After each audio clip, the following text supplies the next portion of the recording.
بسم اللہ الرحمن الرحیم ویورز، آپ دیکھ رہے ہیں ہمارا YouTube channel news to you. امید ہے آپ خیریت سے ہوں گے۔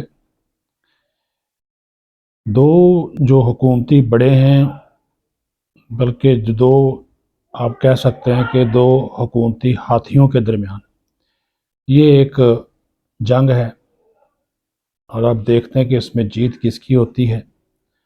اور یہ جو دونوں حکومتی بڑے ہیں، دونوں اسٹیبلشمنٹ کے بھی قریب ہیں، اسٹیبلشمنٹ کے پیارے ہیں، دونوں کا تعلق بلوچستان سے ہے، اور دونوں ایک دوسرے کے رج کے سیاسی دشمن ہیں۔ دوسری بات میں کروں گا کہ امریکہ میں ایک صاحب کی اچھی خاصی درگت بنی ہے، ایک خاتون کو چھیڑ بیٹھے، اور پھر ان کو اچھا خاصا وہاں پہ اس خاتون نے بھی، اور اس کے بعد کچھ وہاں پہ جو کلب میں باؤنسر ہوتے ہیں انہوں نے اچھے خاصے ان کو باؤنسر مارے۔ پی ٹی آئی کے صاحب ہیں، تو پھر وہ کافی ان کی تسلی چھوٹے چھوٹے ان کو آئی ہیں، کیونکہ وہ ٹرن ہو کر انہوں نے ایک خاتون کو کے ساتھ دست درازی کی تھی۔ لیکن یہ جو کہانی ہے یہ میں بڑی آپ کو اہمیت کی حامل ہے۔ یہ معاملہ ہے جی نگران وزیر اعظم انوار الحق کاکڑ اور چیئرمین سینٹ صادق سنجرانی کے بھائی رزاق سنجرانی کا۔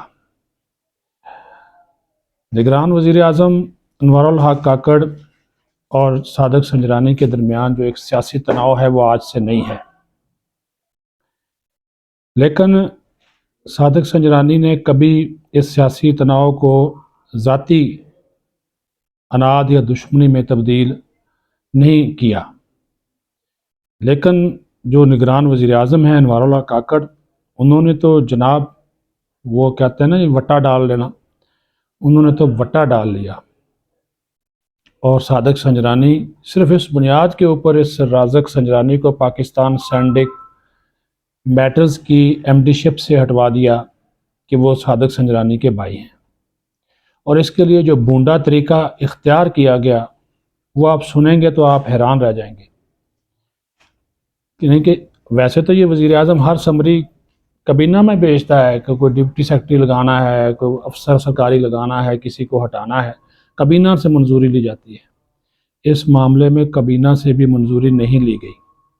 وزیر اعظم آفس، پیٹرولیم ڈویژن اور بورڈ آف ڈائریکٹرز، یعنی کہ پاکستان سینڈک میٹلز کا جو بورڈ آف ڈائریکٹرز ہے اس کو وزیر اعظم آفس ایک خط لکھتا ہے، اور وہ خط کے ذریعے کہا جاتا ہے کہ رزاق سنجرانی کو ایم ڈی شپ سے ہٹایا جائے، اور آج ہی ہٹایا جائے، اور اس کے حق میں قرارداد منظور کی جائے اس کو ہٹانے کے حق میں، اور رات گئے بورڈ سے ایم ڈی کو ہٹوانے کا جو ایک متنازع فیصلہ ہے وہ کروایا گیا۔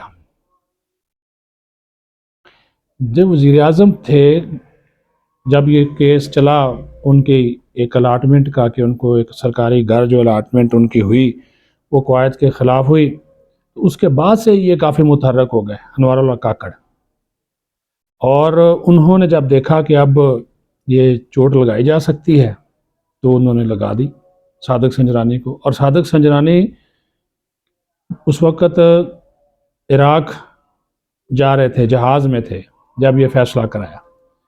اچھا، یہ اب بات ہے جمعہ کے روز ایک لیٹر آتا ہے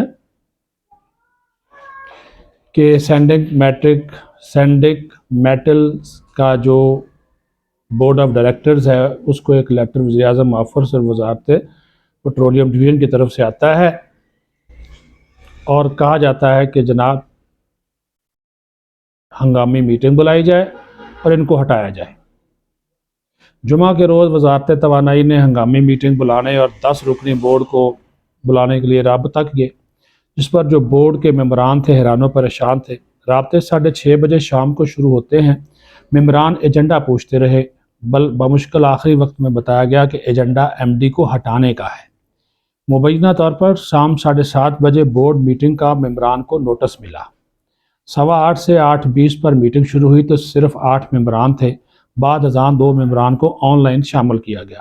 بورڈ کے آزاد اراکین نے وزیر اعظم کے خط پر ایم ڈی کو ہٹانے کی شدید مخالفت کی، اور اسے قوانین کے برعکس قرار دیا۔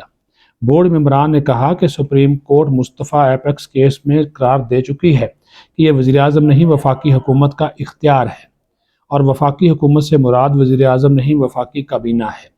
ہم آنکھیں بند کر کے بغیر کسی ریکارڈ اور دستاویزات کے اسے کیسے لے سکتے ہیں؟ چیئرمین بورڈ آف ڈائریکٹرز نے اعتراضات کو اوور رول کر دیا۔ ممبران نے ایجنڈا چھپانے پر بھی احتجاج کیا۔ بورڈ ممبران نے کہا کہ جو طریقہ آپ وزیر اعظم کی خواہش پوری کرنے کے لیے اپنا رہے ہیں یہ عدالت میں فوری طور پر اڑ جائے گا۔ یہ کارپوریٹ گورننس رولز کی کھلم کھلا خلاف ورزی ہے۔ اس بات پر بورڈ میں 2.5 گھنٹے گرما گرم بحث ہوتی رہی۔ بورڈ اراکین کا کہنا تھا کہ وزیر اعظم کے خط پر قرارداد پاس نہیں ہو سکتی۔ اگر آپ ایم ڈی کو ہٹانا چاہتے ہیں تو قانونی طریقہ اختیار کریں، رولز کو سبوتاژ نہ کریں۔ اس پر جب ووٹنگ ہوئی تو جہاز میں موجود ایک رکن خالد صاحب کی حاضری لگانے کے باوجود اسے ووٹ نہیں کرنے دیا گیا۔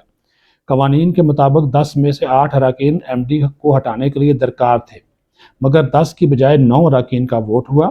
7 نے حمایت دور مخالفت کی، جس کے تحت قرارداد 2/3 اکثریت حاصل کرنے میں ناکام ہو گئی، مگر پیٹرولیم ڈویژن کے افسران نے کہا کہ 9 کی 2/3 اکثریت کاؤنٹ ہوگی، جس پر پھر بحث ہوئی کہ 2/3 اکثریت ہونی چاہیے، مگر چیئرمین بورڈ نے زبردستی قرارداد کی منظوری کا لیٹر جاری کر دیا۔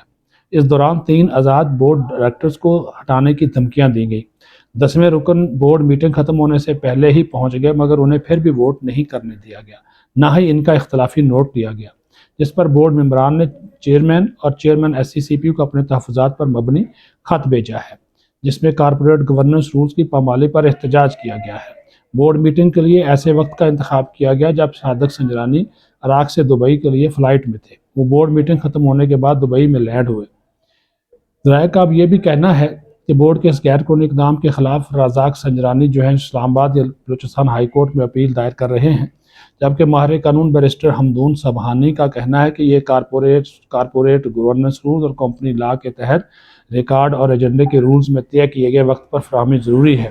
2/3 اکثریت بورڈ کے کل ممبران کے تحت ہوگی۔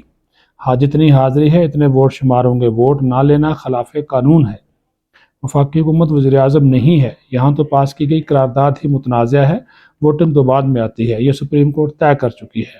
لیکن چونکہ وزیر اعظم کو خوش کرنا مقصود تھا تو لہٰذا راتوں رات ایک میٹنگ کال کر کے رزاق سنجرانی کو ایم ڈی کے عہدے سے ہٹا دیا گیا، اور اس کے اوپر چیئرمین سینٹ صادق سنجرانی بھی کافی برہم ہیں، اور جو بورڈ کے اراکین ہیں جن کو آزادی سے جن کو دباؤ ڈالا گیا، اس کے اوپر وزارت پیٹرولیم نے ایک وضاحت بھی دی ہے۔ انہوں نے کہا جی سارا کچھ ہم نے قاعدے اور قانون کے مطابق کیا ہے، جو کچھ میڈیا میں آ رہا ہے یہ درست نہیں ہے، اور رزاق سنجرانی کو جو ہٹایا گیا ہے اسلام آباد ہائی کورٹ کے فیصلے کی روشنی میں دیکھا گیا، کیونکہ انہوں نے کہا تھا جن کی تقرری کا طریقہ کار وہ جو ہے وہ دیکھا جائے، تو اس کو دیکھا گیا، تو اس کے بعد جو ہے وہ ان کو ہٹایا گیا ہے، تو ان کا یہ موقف ہے۔ لیکن جو یہ کہانی میں نے آپ کو بتائی ہے کہ جس طرح یہ ہنگامی بنیاد کے اوپر وزیر اعظم کے خط کے اوپر یہ بلائی گئی، وہ جو ہے وہ کوئی اور منظرنامہ بیان کرتی ہے۔ ایک صاحب ہیں جی پی ٹی آئی کے، تو وہ گزشتہ دنوں تھے وہاں پہ امریکہ میں، تو وہاں پہ جناب وہ رات کو پینے پلانے کے لیے ایک بار میں گئے، تو وہ وہاں پہ ہو گئے ٹن ہونے کے بعد وہ جگہ پہ جا کے بیٹھ گئے۔ وہاں پہ ایک خاتون بیٹھی ہوئی تھی، وہ اپنی ظاہر مصروفیات میں مصروف تھی، تو انہوں نے جا کر ان کو چھیڑنا شروع کر دیا۔ اس خاتون نے کہا جی یہ آپ کام مت کریں، میں انٹرسٹڈ نہیں ہوں آپ میں، لیکن وہ چھیڑ چھاڑ کرتے رہے، تو جس کے اوپر پھر وہ جو کلب میں باؤنسر ہوتے ہیں وہ کالے دوش حبشی، انہوں نے اس کو پکڑ لیا اور مار مار کر اس کو دمبا بنا دیا۔ بعد میں پولیس کو بھی کال کر لی، اور پولیس جو ہے وہ اس کو لے کر چلی گئی، اور پولیس نے اس کو 24 گھنٹے رکھا تھانے میں، اور اس کو وارننگ دی کہ آئندہ اگر تم نے حرکت کی تو 2 سال کے لیے سیدھا اندر جاؤ گے۔ کافی چھوٹے چھوٹے اس کے لگی ہیں، عمر کا بھی کافی عمر کے پکے ہیں، لیکن اس کے باوجود اپنے شوق سے بعد نہیں آئے۔ پی ٹی آئی سے تعلق ہے، تو جب اس طرح کی حرکتیں کریں گے تو پھر تو یہ تو ہوگا ہی۔ اپنا خیال رکھیں، بہت شکریہ۔